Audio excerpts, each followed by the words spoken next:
الحمدللہ رب العالمین والصلاۃ والسلام علی سید الانبیاء والمرسلین۔ تمام دیکھنے والوں کو جنید اقبال کی جانب سے السلام علیکم ورحمۃ اللہ وبرکاتہ۔ آج چونکہ 9 دسمبر ہے، انسداد بدعنوانی کا عالمی دن ہے، تو ذرا من کر رہا تھا کہ آج ذرا پاکستانی معاشرے کی تلخ حقائق پر بات کی جائے، خاص طور پہ ان حقائق پہ جنہوں نے کرپشن کے نام پر پاکستان کے چہرے کو مسخ کر کے رکھ دیا ہے اور پاکستانی معاشرے کو تعفن زدہ کر دیا ہے۔ کہ غبن کی بات کریں، رشوت کی بات کریں، اقربا پروری کی بات کریں، اسمگلنگ کی بات کریں، بھتہ خوری کی بات کریں، ٹھیکوں کی بات کریں، مراعات کی بات کریں، کک بیکس کی بات کریں، دھوکہ دہی کی بات کریں، فراڈ کی بات کریں، عوامی دولت کے غلط استعمال کی بات کریں، اس پر قبضہ کرنے کی بات کریں، غیر قانونی کاروباری لین دین کی بات کریں، ریئل اسٹیٹ میں دھوکہ دہی کی بات کریں۔ ایسا لگتا ہے کہ متعدد قسم کے کینسرز ہیں جو 4th اسٹیج پہ پہنچے ہوئے اور ہمارے معاشرے میں، یعنی پاکستانی معاشرے کے اندر اس کی بنیادوں میں سرائیت کر چکے۔ کوئی ایک ادارہ ایسا نہیں بچا کہ جہاں کرپشن اس وقت نہ ہو رہی ہو۔ ایک چپراسی سے لے کر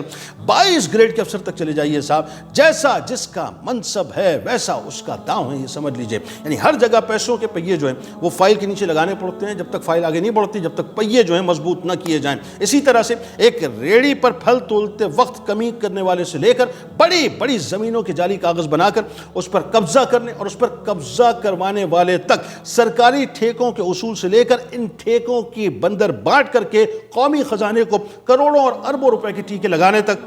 اپنے لیے سرکاری زمین الاٹ کرانے سے لے کر سرکار کے پیسوں اور مراعات پر اپنی نسلوں کو پالنے تک، ملک کے اہم ترین عہدوں پر بیٹھی بیوروکریسی سے لے کر انصاف کے اداروں تک، انصاف کے اداروں سے لے کر ہمارے نمائندوں تک، ہمارے نمائندوں سے لے کر سرکاری ہسپتالوں تک، تھانوں سے لے کر بڑے بڑے تعلیمی اداروں تک، سرکاری واجبات کی عدم ادائیگی سے لے کر بینکوں کے قرضے معاف کروانے تک، ٹیلی فون، بجلی، گیس، پانی کے بلوں کی عدم ادائیگی سے لے کر سرکاری سہولیات اور پروٹوکول کے بے دریغ استعمال کرنے تک، یعنی اسے انجوائے کرنے تک، 2 نمبر انوائسز سے لے کر بڑے پیمانے پر ٹیکسز بچانے تک، ہر جگہ ہر سطح پر مجھے کہنے دیجئے کہ عجب کرپشن کی غضب کہانیاں اس معاشرے کے اندر پھیلی ہوئی ہیں۔ یعنی اس معاشرے کے اقدار میں اور پچھلے دور میں آپ کو ایک فرق بتلاؤں، اور اس فرق کو بہت سے ایسے لوگ محسوس کر پائیں گے جو ابو 40 ہیں یا ابو 50 ہیں، انہوں نے دیکھیں ظاہر یہ ادوار، ان کو معلوم ہے کہ بنیادی طور پہ پچھلے دور میں کیا ہوتا تھا یا اس دور میں کیا ہو رہا ہے۔ یعنی ایک وقت ایسا تھا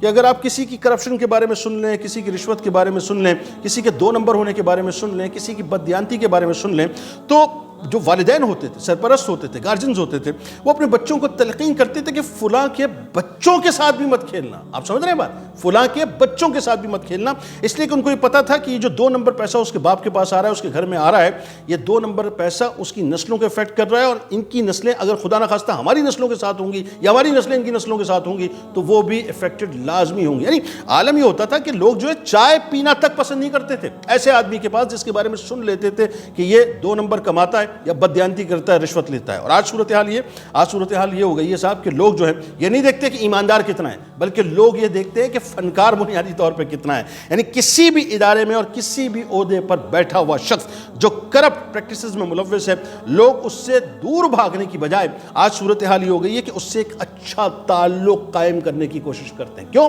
اس لیے کہ کل اگر ہمارا کام پڑے گا تو یہی بندہ جو ہے ہمارے کام آئے گا۔ ناظرین ایک بات ذہن میں رکھیے، بدعنوانی ایک سماجی ظلم اور اس قدر بڑی معاشرتی برائی ہے جو اب ہمارے معاشرے کے وجود میں باقاعدہ پینیٹریٹ کر گئی ہے، سرائیت کر چکی ہے، اس میں کوئی دوسری رائے نہیں ہے۔ یعنی کرپشن کرنا عوام کے حقوق پر براہ راست ڈاکہ ہے۔ کرپشن ایک طرف تو ملک کے اندر دولت کی تقسیم کو غیر عادلانہ کرتی ہے، اور دوسری طرف سرکاری خزانہ عوام کی بجائے بااصل لوگوں کے ہاتھوں میں کھیلتا ہے اور انہی کے ہاتھوں میں چلا جاتا ہے اور انہی کے ہاتھوں میں رہتا ہے۔ یعنی وہاں پوری قوم جو ہے، پھر صورتحال کیا ہوتی ہے کہ پوری کی پوری قوم جب دیکھتی ہے کہ اوپر والے ایسے ہیں، آج دیکھیں ہو یہ رہا ہے، یعنی آج صورتحال یہ ہو گئی ہے، جو کل کے پارسا تھے وہ آج کے جو ہے وہ اپنا کرپٹ ہو چکے، جو آج کے کرپٹ ہیں وہ کل کے پارسا ہوں گے، جو کل کے پارسا ہوں گے وہ پھر جا کے کرپٹ ہو جائیں گے۔ تو جب لوگ یہ دیکھتے ہیں کہ صاحب اوپر طاقتور ترین لوگوں کا حال یہ ہے کہ وہ کرپشن بھی کرتے ہیں اور بچ بھی جاتے ہیں، تو پھر عوام بھی جو ہے وہ اپنے آپ کو اس طور پر تیار کر لیتی ہے کہ اخلاقی طور پہ وہ بھی اپنے آپ کو بدعنوان کرنا شروع کر دیتی ہے، بدعنوانی میں مبتلا ہونا شروع ہو جاتی ہے، اور لوگ لوگ یہ سمجھنے لگتے ہیں کہ اس معاشرے میں اگر جینا ہے صاحب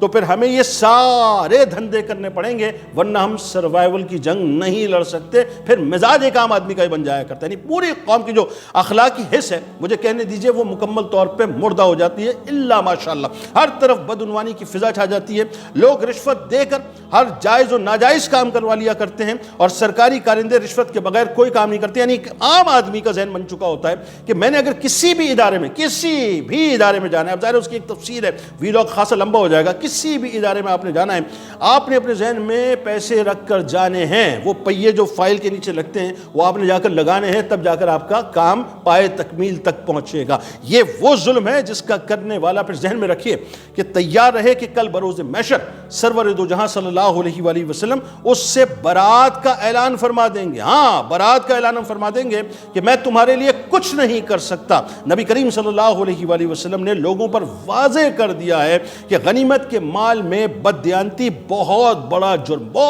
جرم ہے. یعنی ذرا تصور کیجئے کہ آج ہمارے ہاں جو ہے یہ 76 برسوں سے ہم توشہ خانہ کو جو ہے وہ اپنی مراد کے لیے بمبوڑ رہے ہیں. وہاں سرکار مدینہ صلی اللہ علیہ وآلہ وسلم یہ فرما رہے ہیں کہ اگر کسی نے مال غنیمت سے کچھ بھی لے لیا جو کہ اس کا پروٹوکول نہ تھا, اس کا حق نہ تھا, یہ سمجھ لیجئے بہت بڑا جرم فرمایا. اور سرکار علیہ السلام نے یہاں تک فرمایا کہ ہمیں احادیث کے مفاہیم میں یہاں تک ملتا ہے کہ جو لوگ حکمران ہوں گے نا, حکمران, کل بروز محشر وہ ان کے کاندھوں پر جو ہے اونٹ ہوگا, ان کے کاندھوں پر جو ہے گھوڑا ہوگا, ان کے کاندھوں پر میمنا ہوگا, وہ سرکار کی بارگاہ میں آئیں گے اور بڑے پریشان ہوں گے. سرکار علیہ السلام ڈسون کر دیں گے کہ سرکار علیہ السلام نے ان کو سب کچھ بتلا دیا تھا لیکن اس کے باوجود بھی انہوں نے کرپشن کی. یعنی یہ مالی بدعنوانی بھی ہے, ذہن میں رکھیے, یہ چوری بھی ہے, یہ اخلاقی جرم بھی ہے اور یہ قومی جرم بھی ہے جس کو کنڈیمڈ 1450 سال پہلے سرکار مدینہ صلی اللہ علیہ وآلہ وسلم نے کیا تھا. یعنی یہ وہ دھوکہ دہی ہے کہ جس میں آپ بندوں کو بھی دھوکہ دے رہے ہوتے ہیں اور معاذ اللہ تبارک و تعالیٰ کو تو ہم کیا دھوکہ دیں گے, لیکن اللہ تبارک و تعالیٰ سے مکمل طور پہ جو ہے نافرمانی کا اظہار کر رہے ہوتے ہیں. اخلاقی اعتبار سے ناظرین یہ اتنا بڑا جرم ہے کہ جب آپ کرپشن کرتے ہیں تو آپ صرف خود کرپشن نہیں کر رہے ہوتے. ایک تو یہ نا کہ آپ اپنے آپ کو برباد کر رہے ہیں, اپنی آخرت کو برباد کر رہے ہیں, اپنی نسلوں کو برباد کر رہے ہیں, آپ قوم کو, آپ ملک کو, ملک کی معیشت کو, پورے معاشرے کو جو ہے تباہ و برباد کر دیا کرتے ہیں, اس کو تعفن زدہ کر دیا کرتے ہیں. حضرت عبداللہ ابن عباس رضی اللہ تعالیٰ عنہ فرماتے ہیں کہ جو قوم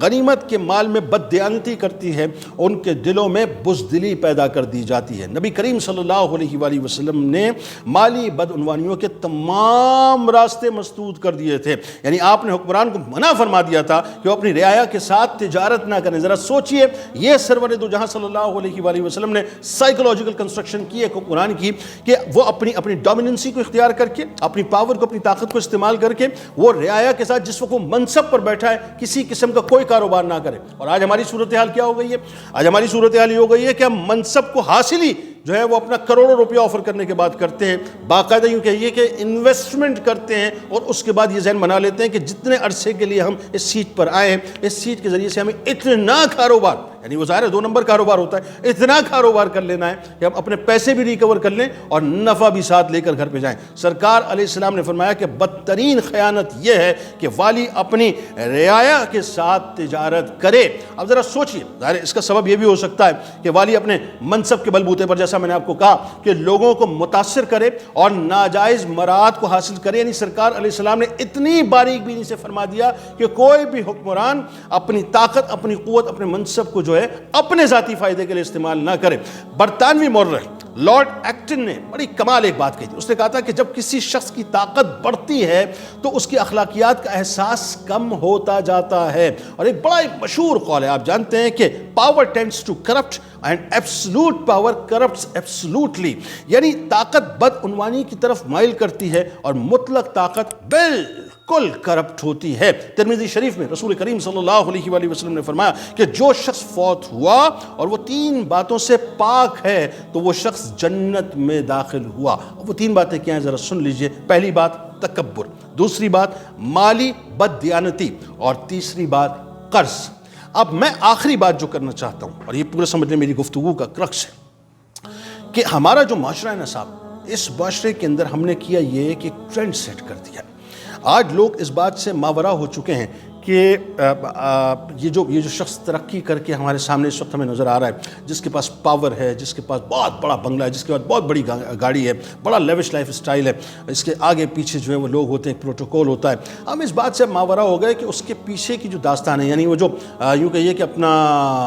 غضب کرپشن کی عجب کہانی، عجب کرپشن کی غضب کہانی جو ہے وہ کیا ہے، ہم اس سے بالکل ماورا ہو چکے ہیں۔ اور وہ سرکار علیہ السلام کی حدیث مبارکہ کی روشنی میں اس کا مفہوم یہ ہے نا کہ ایک وقت ایسا آئے گا کہ لوگ اس بات سے ماورا ہو جائیں گے کہ پیسہ کہاں سے آ رہا ہے، یعنی حلال حرام جو راستہ ہے اس کا تعین ہی ختم کر دیں گے۔ تو ہم اس بات سے ماورا ہو کے دیکھتے ہیں کہ کامیاب تو ہے نا، یہ صورتحال، یہ مینٹالٹی آج اس معاشرے کی بن چکی ہے۔ جس معاشرے کی مینٹالٹی یہ بن جائے کہ جہاں حلال حرام کا تصور ختم ہو جائے، جہاں کرپشن کرنے پہ جو ہے وہ کرپشن کرنے کے بعد انسان کے ذہن میں یہ ہو کہ میں پیسے لیتے ہوئے پکڑا گیا ہوں، پیسے دے کے چھوٹ جاؤں گا، پھر اس معاشرے کو تنزل سے کوئی نہیں روک سکتا۔ اور یہ بڑی بڑی داستانیں ہمارے پاس تاریخ میں موجود ہیں، بڑی بڑی اقوام تہس تہس ہو کے رہ گئی۔ معاشرے کو اگر بچانا ہے نا تو بس دو کام کر لیجئے۔ پہلا کام یہ کر لیجئے کہ اپنا سیلف انالیسس کیجئے کہ میں نے کبھی بھی کوئی غلط کام نہیں کرنا، اپنی نسلوں کو کسی قسم کا غلط لقمہ نہیں دینا، ایون خود بھی اپنے پیٹ میں کوئی غلط لقمہ نہیں اتارنا۔ اور دوسرا کام یہ کہ میں جہاں غلط کام ہوتے ہوئے دیکھوں گا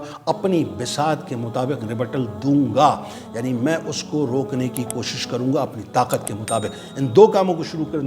کرنا شروع کر دیجئے، آپ دیکھیے اس معاشرے کے اندر آپ کو کیسے بہترین نتائج انشاءاللہ ملنا شروع ہو جائیں گے۔